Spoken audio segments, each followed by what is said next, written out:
OneDesk includes a customer portal, which is a small web application that you can put on your website to allow your customers to interact with you, submit tickets, do discussions, and things like that. You can open the customer portal by clicking your name and clicking Customer Portal. Now, the customer portal is entirely optional. Many times you can interact with your customers entirely through email, and the customer does not even need to know this customer portal exists. But if you'd like to provide an interface for your customers to interact with you on the portal, OneDesk includes that feature.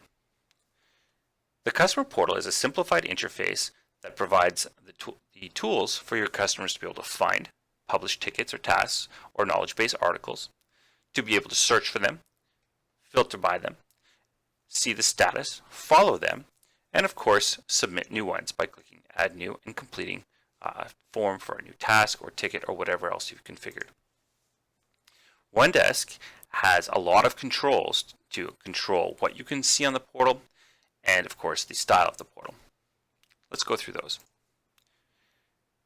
Now, to control and configure your portal, click the administration options and click Customer Portal. Here you'll see all the different options for controlling your portal, and I'm going to walk through them for you. Here is where you can turn off the portal completely if you don't want to make use of it. Here's a link that will launch the customer portal so you can see it.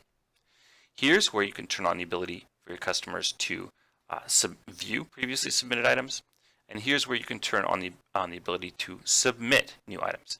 You can decide whether you'd like them to submit new items when they're logged in, when they're not logged in, or never.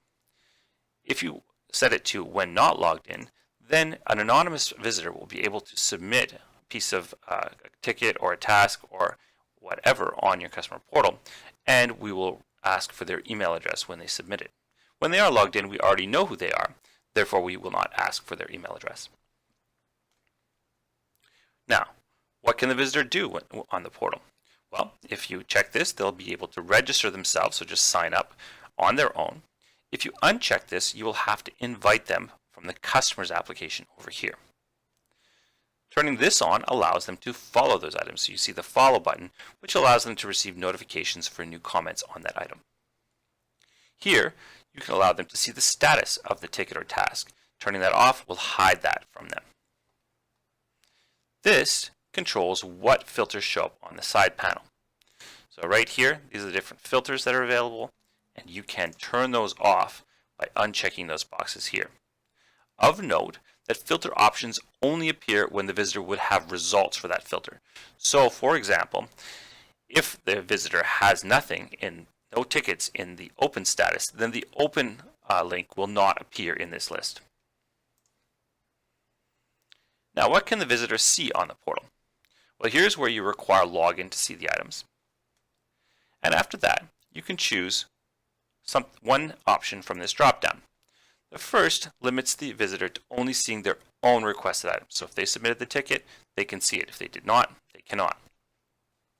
This option allows them to see tickets not just by them, but also by other users in their organization. You can group your customers into organizations in the customer's application over here.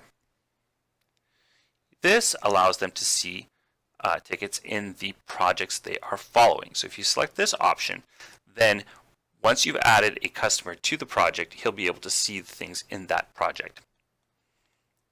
This next option combines the option to see things by customers created in his organization and in the projects he is following.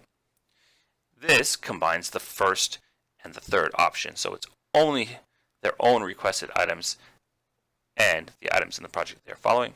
And finally, all published items, which is the default. All published items means once you've published the item, they can see that item on the portal. So it's the simplest option, but of course it provides very little control over who can see what. Now, since items must be published for a customer to see it, this last option overrides that. So when you check this box, it allows the visitors to see their own items even if they're unpublished. So it says, check this box if you'd like your visitor to always see their items in addition to those covered in the rules selected above. That's right here. This makes those items visible to the requester even if they are unpublished and regardless of which project they are in. So this is a powerful option that says, a customer can always see his items regardless of what project they're in, regardless of whether they're published or not. And it combines, of course, with the rule here. The appearance is where you're going to change the colors of your portal. So you can use your company logo here by turning that on. You can set your company logo in the organization preferences up here. Here's where you'll change the colors. You can click a color, make a change, then click this link to check out how it looks. Don't forget to refresh. Here's where you can choose to either use English as the customer portal language, or you can make a custom language file.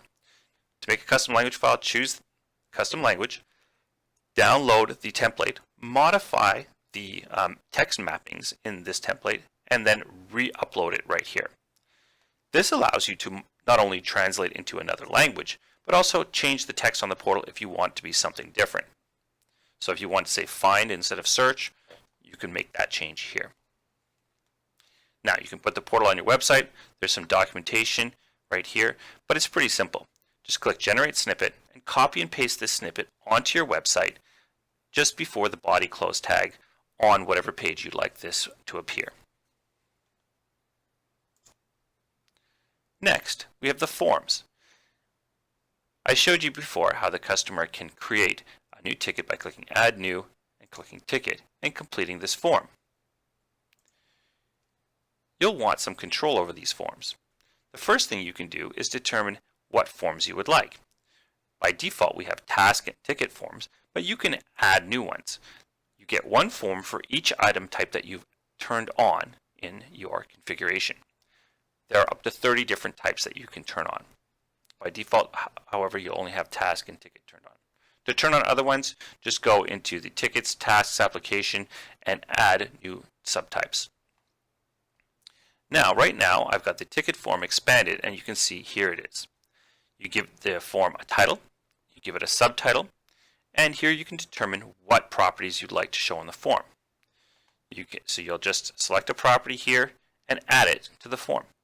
Even custom properties can be added here. So you can add a variety of properties that match your needs, and you can also change the property name on the customer portal. So change the subject. You don't want to be called subject. You want it to be called name. If you want it to be called details instead of description, you can change all these things here. Here's where you can mark it as required, and here's where you can remove it from the form. Sometimes when you select a property, there'll be additional options here. For example, for adding project, this will allow your customer to submit a ticket directly to a specific project. So which project should they be able to submit to? Here you can choose selected projects where you'll determine what those projects are, or here you can choose the default, which is only the projects that the visitors are following, so the ones they belong to. This will mean that when a visitor decides to submit a ticket, you can ask what project they'd like it to belong to, and they can only submit it to projects that are visible to them. So as you can see, there's lots of ways you can configure your customer portal. If you have any questions, you reach out to us here, and we'll be more than happy to get you set up as soon as possible.